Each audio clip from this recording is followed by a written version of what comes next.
what I like to think of it as is when I found out about like the jail time that Chris Burns had for murder, I like my jaw dropped when I searched them like after all of that, and I'm like, I thought they were like reformed drug dealers from way back when, because I had never seen them used. But then I found out that Niz started using with Cece after she was getting out probation, but I didn't know about like their actual past, everything that had happened. But what I really think the situation was more about is entrapment, because I remember just a lot of our friendship was Chris Burns trying to tell me what to do, telling me I can't do this and I can't do that, and stop spending my money here and stop doing this. And like, I'm like, I'm one of those people that I've grown from that type of person that always walks around with their head down to having some sort of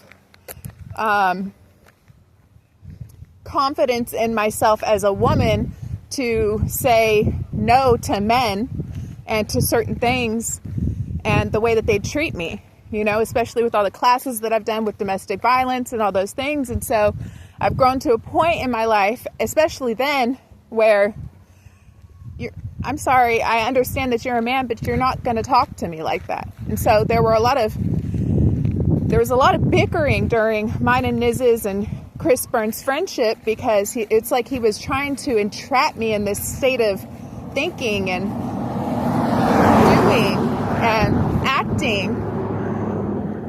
And I half the time I couldn't even stand him, because I would stand up for myself and he couldn't stand that.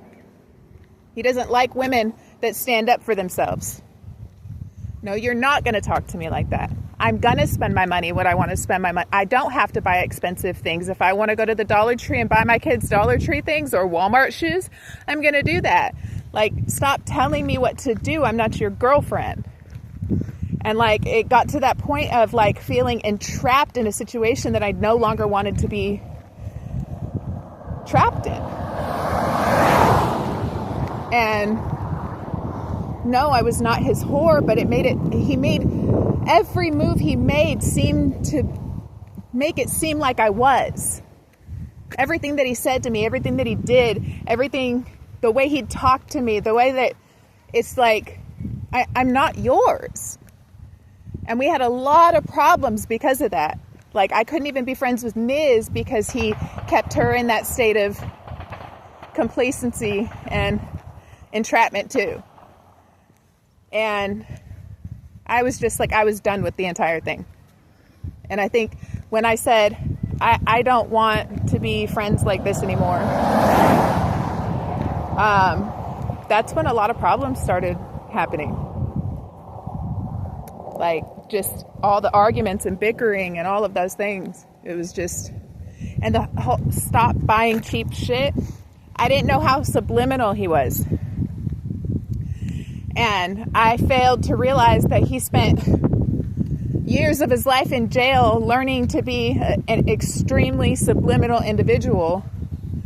And stop buying cheap shit, that phrase can mean so many things to so many different people. You can either read into it or you can take it at face value. And everything that, for years, I took everything that they said at face value. And later, I came to realize that everything that they were saying was something else.